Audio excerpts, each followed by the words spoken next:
दोस्तों 1955 में एक जहाज़ अपने साथ 57 मुसाफिरों को लिए अपनी मंजिल की ओर रवाना हुआ, मगर अचानक से रास्ते में गायब हो गया। उस वक्त की गवर्नमेंट ने उस जहाज़ की बहुत ज्यादा तलाश की, मगर कुछ भी पता ना चल सका और आखिरकार ये मान लिया गया कि वो जहाज़ किसी समुद्र में गिरकर तबाह हो गया होगा। मगर हैरानी की बात तो ये है कि वही जहाज़ 37 साल बाद अपने तमाम मुसाफिरों समेत एक एयरपोर्ट पर लैंड हुआ। लैंड होने के बाद उस जहाज़ के पायलट और ये ट्रैफिक कंट्रोल के अफसर के दरमियान में राब्ता रहा, मगर 5 मिनट के बाद ही उस जहाज़ ने दोबारा हवा में उड़ान भर ली और उसके बाद उस जहाज़ के बारे में कुछ भी पता ना चल सका। दोस्तों ये वाक़या उस वक़्त के अखबारात में भी रिपोर्ट हुआ था और काफ़ी अरसे तक लोगों के ज़बान में भी इसकी बातें चलती रही।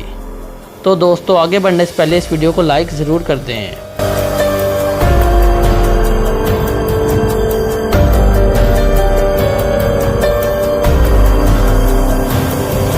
दोस्तों 1992 में एक चार्टर जहाज़ 114 वेनेजुएला के शहर करासस के एक एयरपोर्ट पर लैंड हुआ। इस जहाज़ में 57 मुसाफिर सवार थे, लेकिन हैरत अंगेज़ बात तो ये है कि वही जहाज़ था जो 37 साल पहले 1955 में न्यूयॉर्क से मियामी जाते हुए गायब हो गया था और जिसका कोई सुराग नहीं मिल सका था, ऐसा कहा ज़रूर जाता है। करासस एयरपोर्ट पर लैंड होने के बाद ये जहाज़ कुछ ही मिनट के बाद फिर से उड़ गया और फिर कभी भी नहीं दिखा। इस वाक़ये को उस वक़्त की मीडिया ने अखबारात में बहुत उठाया, लेकिन किसी को कुछ समझ नहीं आया कि ये हुआ कैसे। कहते हैं कि ये इसका सबूत वो ऑडियो रिकॉर्डिंग भी है जो उस जहाज़ के पायलट और कंट्रोल टावर के दरमियान में बातचीत के दरमियान हुई थी। ये सारा मामला हुआ क्या था मैं आपको बताता हूँ। 1955 में एक 114 चार्टर जहाज़ फ़्लाइट 914 57 मुसाफिरों को लेकर न्यूयॉर्क से मियामी जाने के लिए उड़ा, लेकिन अपने सफ़र के दौरान वो रेडार से गायब हो गया और फिर उसका कभी कुछ पता नहीं चल सका। इस जहाज़ की काफ़ी तलाश की गई, लेकिन 1955 में क्योंकि टेक्नोलॉजी इतनी एडवांस नहीं हुई थी तो जितना मुमकिन हुआ उतना इस जहाज़ को ढूंढा गया और फिर ये मान लिया गया कि ये जहाज़ गिरकर किसी समुद्र में तबाह हो गया है। दोस्तों इस वाक़ये को 37 साल गुजर चुके थे और दुनिया इस जहाज़ को कब की भूल चुकी थी, लेकिन 22 मार्च 1992 को कुछ ऐसा हुआ जिस पर अभी भी यकीन करना बेहद मुश्किल है। हुआ कुछ यूं कि 22 मार्च 1992 की शाम को वेनेजुएला के शहर करासस के एयरपोर्ट पर कंट्रोल टावर में एयर ट्रैफिक कंट्रोलर अपना काम कर रहे थे। दोस्तों एयर ट्रैफिक कंट्रोलर का काम हवा में मौजूद जहाज़ों के पायलट को गाइड करना होता है ताकि कोई वाक़या पेश ना आ जाए। 22 मार्च 1992 को भी एयर ट्रैफिक कंट्रोल के ऑफिसर्स अपना काम कर रहे थे कि अचानक रेडियो पर किसी जहाज़ के पायलट ने राब्ता किया। कंट्रोल टावर में बैठे जब एयर ट्रैफिक कंट्रोलर ने पायलट से उसकी तफसीलात पूछी तो पायलट ने कुछ बताने के बजाय पहला सवाल ये किया कि हम कहाँ हैं। एयर ट्रैफिक कंट्रोलर के मुताबिक उस पायलट की आवाज़ में बेहद खौफ था। कंट्रोलर के मुताबिक पायलट ने कहा कि ये चार्टर्ड फ़्लाइट 914 है और इसमें 57 मुसाफिर मौजूद हैं और ये फ़्लाइट न्यूयॉर्क से मियामी की तरफ जा रही है। पायलट अभी भी काफ़ी डरा हुआ था। पायलट की ये बात सुनकर एयर ट्रैफिक कंट्रोलर में बैठा अफसर हैरत में डूब गया, क्योंकि मियामी वहाँ से 1800 किलोमीटर दूर था और उनको लगा कि ये जहाज़ बहुत बुरे तरीके से भटक गया है। ये एक बहुत ज़्यादा खतरे वाली बात थी कि जहाज़ ना सिर्फ खुद हादसे से दो चार हो सकता था बल्कि किसी और जहाज़ के हादसे का भी सबब बन सकता था।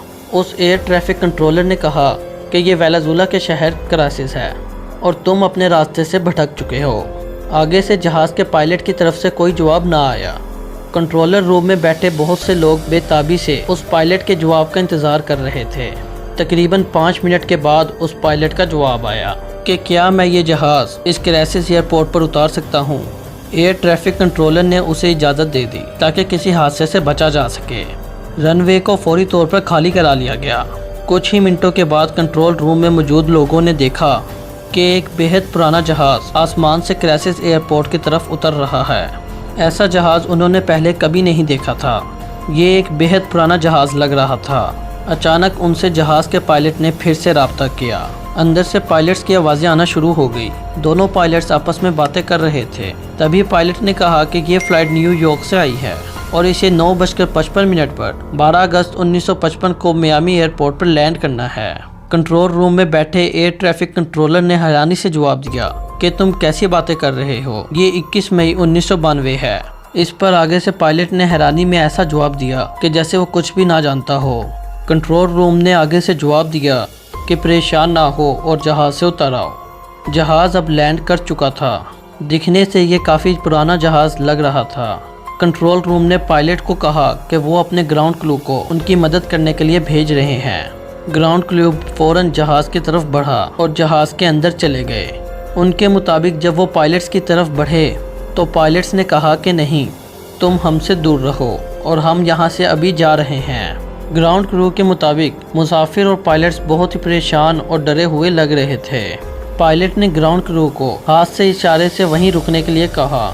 وہ بہت گھبرایا ہوا تھا۔ اس پائلٹ کے ہاتھ میں ایک کیلنڈر تھا جو کہ گر گیا اور کریو ممبر میں سے ایک بندے نے وہ کیلنڈر اٹھا لیا۔ آپ اس کیلنڈر کو دیکھ سکتے ہیں جو 1955 کا تھا۔ اس کے بعد وہ جہاز وہاں سے اٹھ گیا اور پھر کبھی بھی نہیں دکھا۔ دوستو، اس واقعے پہ یقین کرنا واقعی میں بہت مشکل ہے، لیکن یہ اس وقت کے اخبارات میں بھی رپورٹ کیا گیا تھا اور یہ کافی عرصے تک لوگوں کی زبان پر بھی گردش کرتا رہا۔ ایئر ٹریفک کنٹرولر کے مطابق اس بات کی گواہی دینے والے وہاں پہ موجود لوگ ہیں جنہوں نے یہ واقعہ اپنی آنکھوں سے دیکھا تھا۔ تو دوستو، امید ہے کہ آپ کو ہماری ویڈیو پسند آئی ہوگی۔ جانے سے پہلے ہمارے چینل ARS TV کو سبسکرائب کر کے ساتھ موجود بیل آئیکن بھی دبا دیں۔